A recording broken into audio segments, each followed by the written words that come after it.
E a quarta etapa, esclarecer, levando o espírito à busca de si mesmo, para que ele tenha vontade de seguir um propósito. Mas nós vamos aprofundar cada etapa. Primeira etapa, acolher. Vamos ver no livro Desobsessão de André Luiz, capítulo 32. O espírito desencarnado, em condição de desequilíbrio e sofrimento, utiliza o médium psicofônico, ou mais propriamente o médium de incorporação, com as deficiências e angústias de que é portador, exigindo a conjugação de bondade e segurança, humildade e vigilância, no companheiro que lhe dirige a palavra. Então vejamos aqui. O médium com as deficiências e angústias de que é portador, o espírito, exigindo a conjugação de bondade e segurança, humildade e vigilância no companheiro que lhe dirige a palavra. Porque a primeira fase, que é o acolher, nós somos convidados a considerar que esse espírito que acaba de chegar, pode ser até naqueles casos de zoantropia, que ele parece a forma animalizada, ou licantropia, a forma de lobo. Aqueles casos descritos em várias obras de Manuel Filomeno de Miranda, por exemplo. Esse caso, este espírito que está nessas condições, ele não tem uma história pessoal? Vejamos. Ele não começou de alguma história pessoal? Começou. Ele começou de algum momento em que ele foi ferido profundamente nos seus sentimentos. Em algum momento ele, como pai, como filho, como mãe, como irmão, como pessoa, ele foi ferido profundamente. E ele então fez com ele mesmo um triste pacto de se entre aspas, claro, de se desumanizar, de se embrutecer, de se ficar no ódio, de querer negar a sua humanidade. E nesse movimento de ódio de tudo, ele foi entrando em esferas de culpa cada vez mais intensas, porque ele fazia o mal e não tinha forças para se arrepender e se aprofundava no mal, e não tinha forças para depois sair desse mal, e entrava mais ainda, até entrar em estados de crudelidade intensa.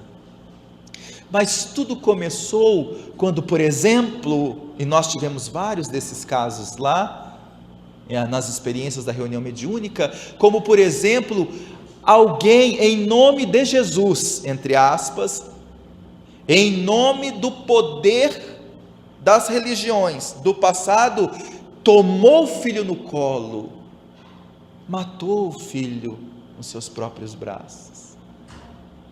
Esse espírito se tomou de uma raiva da ideia da religião, se tomou de uma raiva da ideia de pensar, porque os religiosos fizeram isso com ele, não foi Jesus, mas ele transferiu isso para quem? Para Jesus.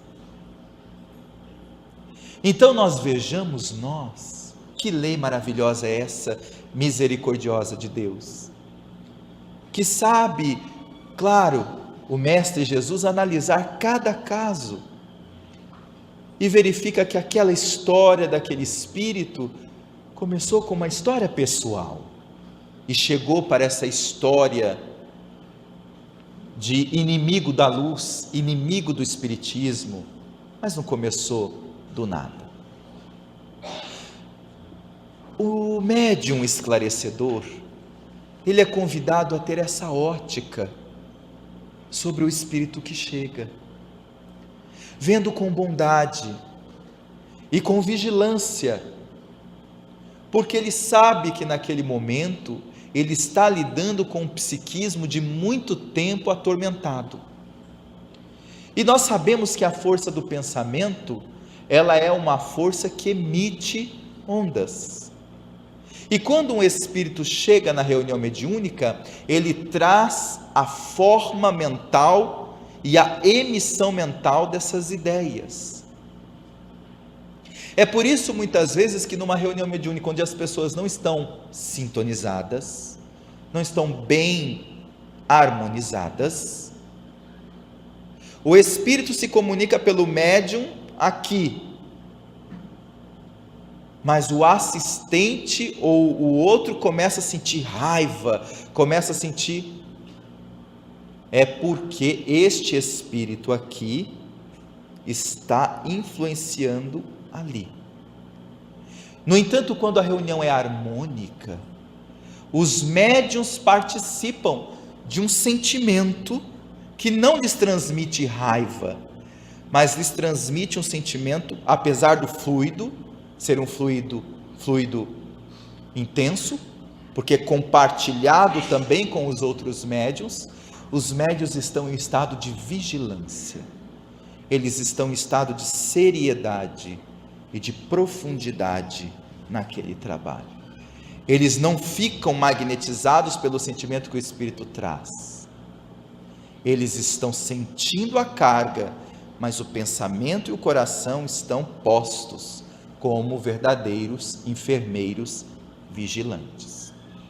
E em especial, o médium esclarecedor, que deve estar naquele momento em sintonia de amparo, porquanto se ele não for assim, em vigilância, em bondade e em humildade, o aspecto que o Espírito vai lhe emitir mexe com as matrizes do médium esclarecedor. E se, por exemplo, o médium esclarecedor traz matrizes na área sexual desequilibrada, o espírito que vem, por exemplo, para ser atendido nessa área, as emissões dele mexem com a matriz do médium esclarecedor. Então é muito importante essa humildade e essa vigilância.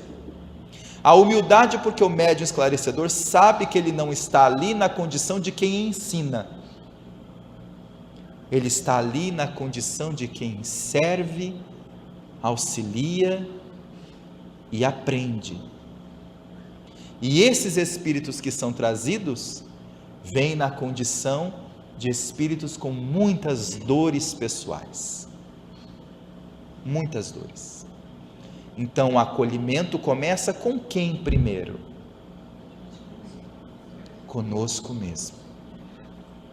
Não é, em síntese, a primeira energia do acolhimento com o espírito que chega, é conosco. Como se nós pudéssemos dizer entre nós e os nossos sentimentos: Senhor, nesse instante em que abrirá para nós um portal de intercâmbio muito profundo, eu não faço ideia conscientemente de quem virá na noite de hoje, mas eu venho dizer que trago as minhas dores e as minhas dificuldades, e sei que esses irmãos trazem as deles. Eu me acolho com as minhas dores e as minhas dificuldades, e venho rogar que o Senhor me dê força para acolhê-los da mesma maneira. Veja como é mais profundo e mais humilde, mais sincero fazer assim. Não sou eu que venho, que digo, que falo, que terminou a reunião mediúnica, pronto. Agora os mentores que encarreguem dele, leve para onde tiver que levar. Veja, é um pensamento descaridoso. Eu me acolho, receberemos esse irmão que também tem suas dores, com ele aprenderei muitas questões para a minha vida, e depois que ele for embora, eu estarei amorosamente vinculado em gratidão a Deus, aos benfeitores e a Ele, porque trouxe para mim uma possibilidade de eu me acolher melhor. Nosso Romildo pergunta, o que seria essa segurança? Nós estamos falando segurança aqui em duas dimensões essenciais: a segurança do saber e a segurança do sentir, que levam à segurança do vivenciar.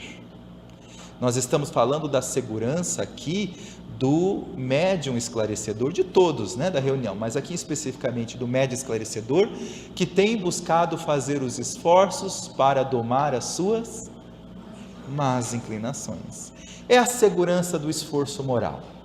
Não sou perfeito, tenho as minhas dificuldades, não trago nenhum tipo de superioridade em relação, às vezes até o espírito que chega, pode ser que em alguma dimensão eu estivesse muito semelhante a ele se não fosse a doutrina espírita na minha vida. Veja, então nenhum nível de sentimento de superioridade, porém eu sou aquele que já estou realizando esforços, já estou fazendo e sou sincero nisso. Então isso me dá segurança para falar com o espírito de irmão para irmão. Porque é muito comum, e eu já ouvi isso várias vezes, as pessoas me falarem, olha, eu jamais vou ser médium esclarecedor.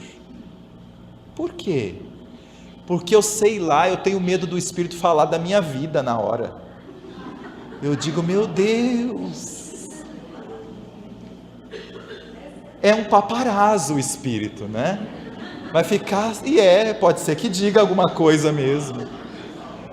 A pessoa tem receio de trabalhar ou se interessar por essa proposta, porque ela tem receio de começar a mudar a sua postura, porque ela sabe no íntimo que para essa função, ser um trabalhador que faz esforços é indispensável, para tudo em nossa vida, se formos analisar, não é?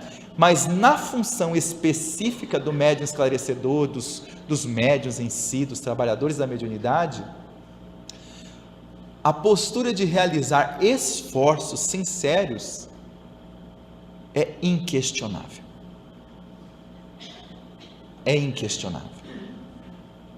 Porque de fato os espíritos captam o que nós estamos fazendo de conta que estamos fazendo.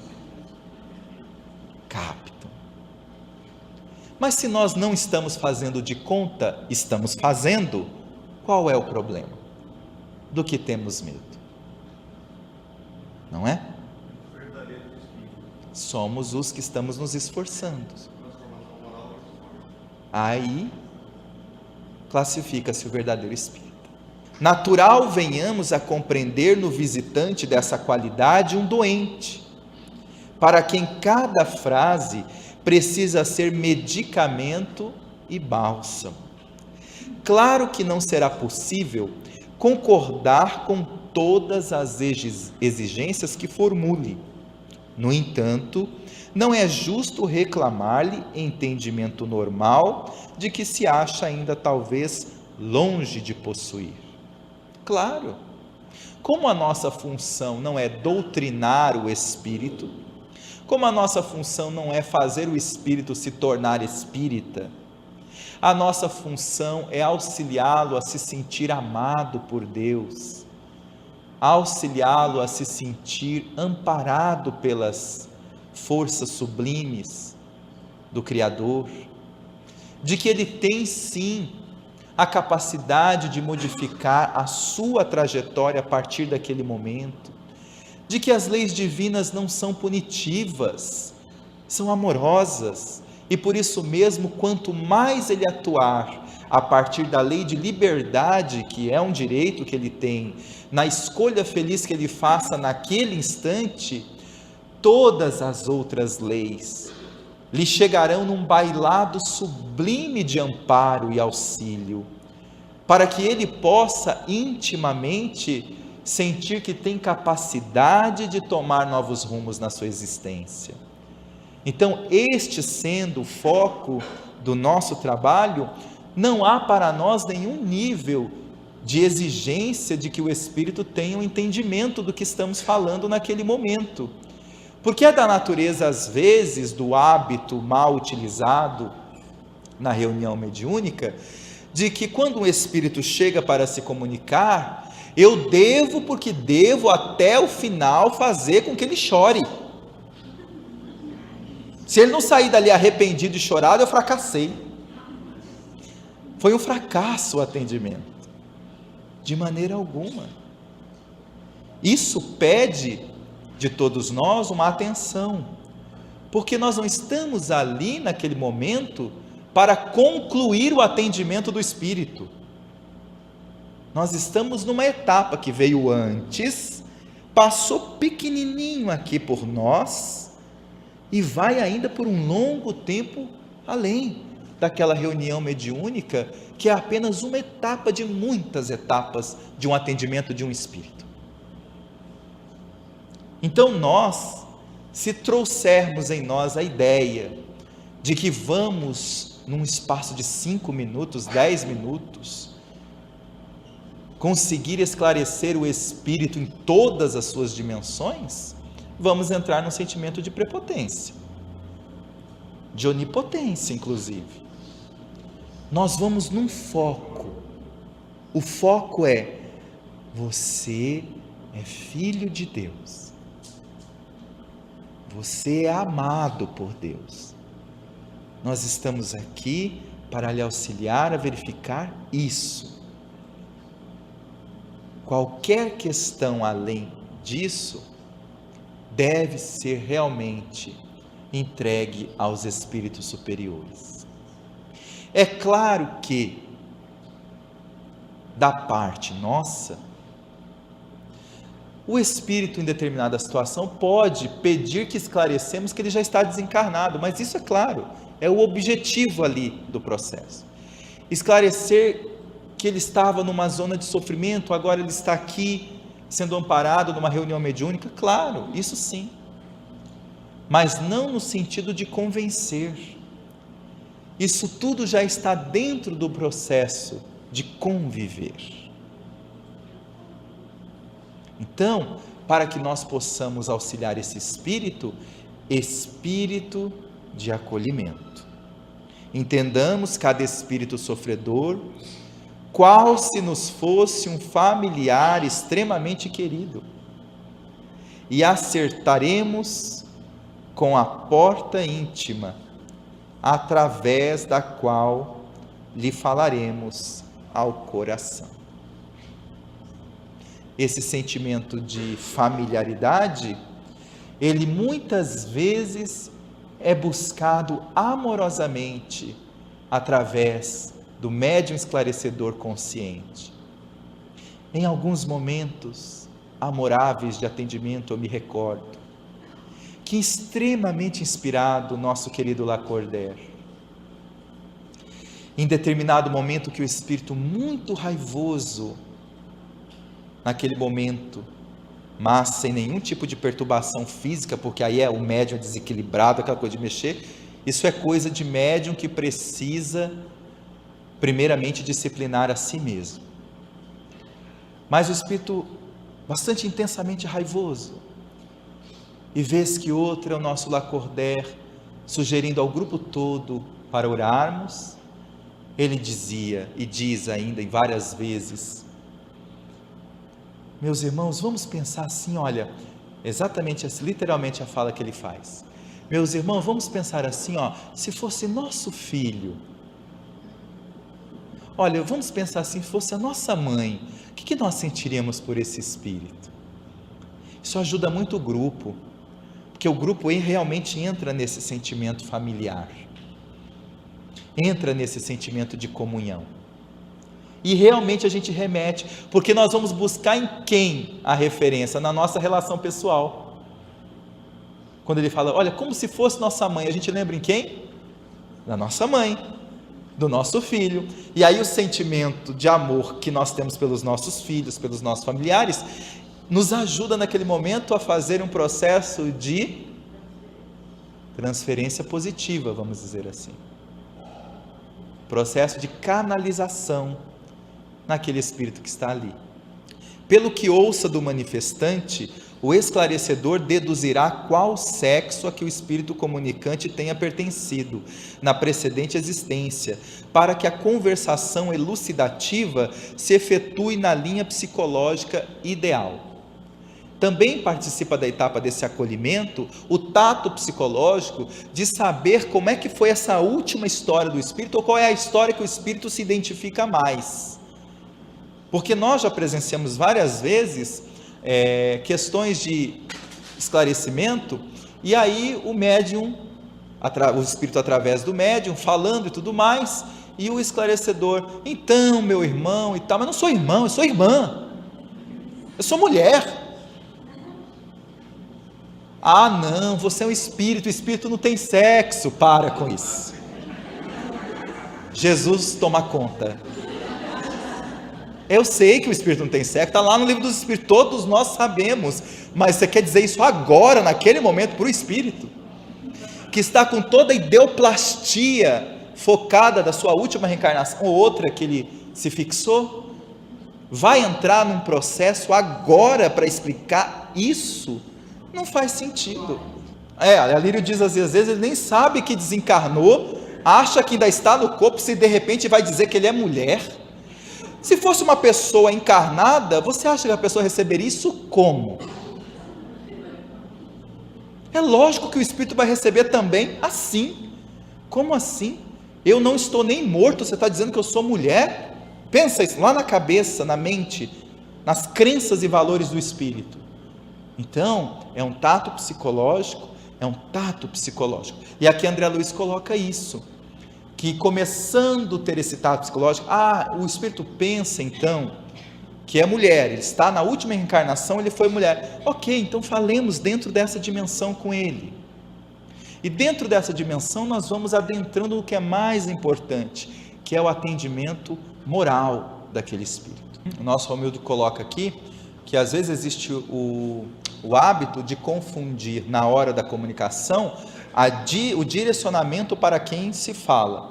Como às vezes o médium no sexo masculino que está ali oferecendo a passividade, o médium esclarecedor, ele tem talvez o hábito mal conduzido de direcionar a fala para o médium. Então ele fala como se estivesse falando com o médium homem, mas o espírito que está ali tem essa ideoplastia, essa ideia pessoal de que é ainda mulher. Então é claro que vai ficar confuso, inclusive confunde até o médium.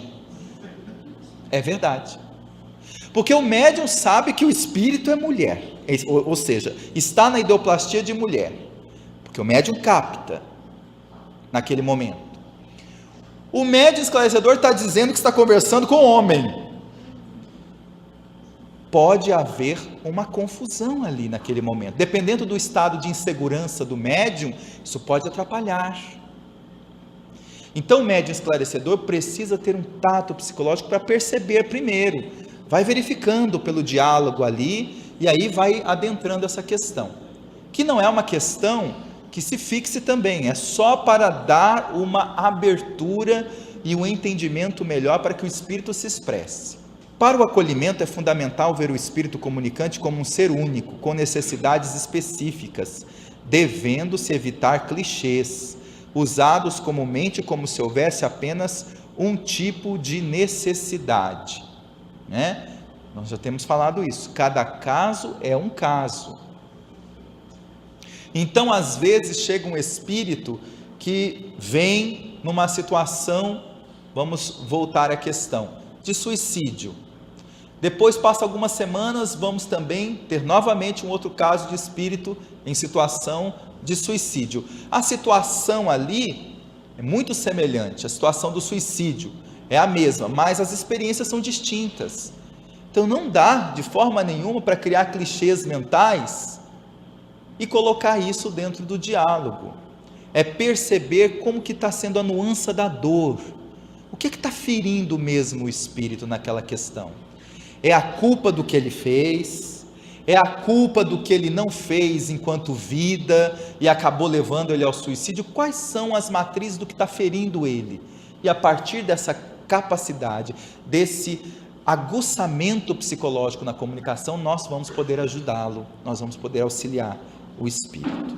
Necessidades mais comuns a serem atendidas nos diversos tipos de espíritos que se comunicam. Aqui foi feito um apanhado geral, ok? De maneira alguma, estes conteúdos eles fecham a questão ou concluem a questão.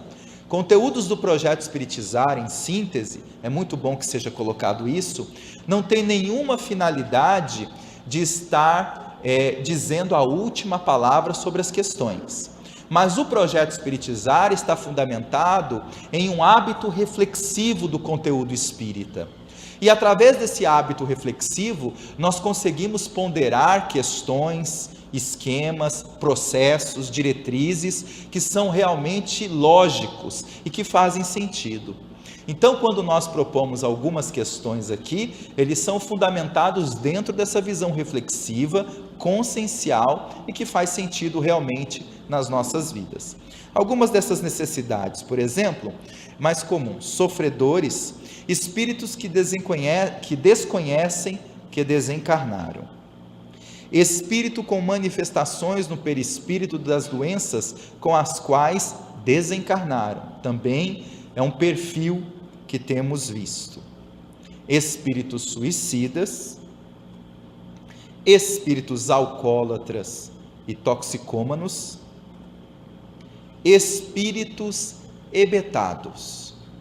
São aqueles que estão no estado mental tão atormentado, onde a raiz da culpa é tão grande pelo mal que fizeram, que eles não conseguem nem traçar um raciocínio direito. Eles não falam coisa com coisa. Dá a impressão que você está falando com um esquizofrênico, se fosse na Terra, porque não consegue articular nenhuma ideia cadenciada. E às vezes eles não conseguem nem pronunciar, estão hebetados, ficam no estado de torpor. É uma característica às vezes de espíritos que enveredaram pelo caminho da crueldade muito intensa e durante muito tempo nas suas vidas. Espíritos depressivos. Qual é a maior doença do século? Depressão. Quantos espíritas quantos espíritos, ou seja, quantas pessoas na Terra estão morrendo, também desencarnando, depressivos? Muitos. Por quê? Porque na raiz da depressão existe o quê? A culpa por eu não estar fazendo todo o bem que eu podia. A culpa por eu estar me distanciando das leis divinas. E é um perfil, ainda na Terra da grande maioria, de estar se distanciando das leis divinas, de não estar seguindo o seu propósito espiritual, seu propósito. E obviamente esses espíritos vão morrer depressivos e vão depois surgir em muitas reuniões mediúnicas com suas características depressivas. Então aí sim, é claro, o trabalho de esclarecimento vai verter pela misericórdia, pelo amparo, porque exatamente agora que eles estão na imortalidade, eles podem ter a oportunidade de sentir que Deus não lhes tirou a chance de ser feliz, que Deus está lhe dando agora a prova de que como são imortais, como estão na imortalidade, eles podem usufruir da lei de liberdade e escolher um novo caminho, escolher uma nova jornada.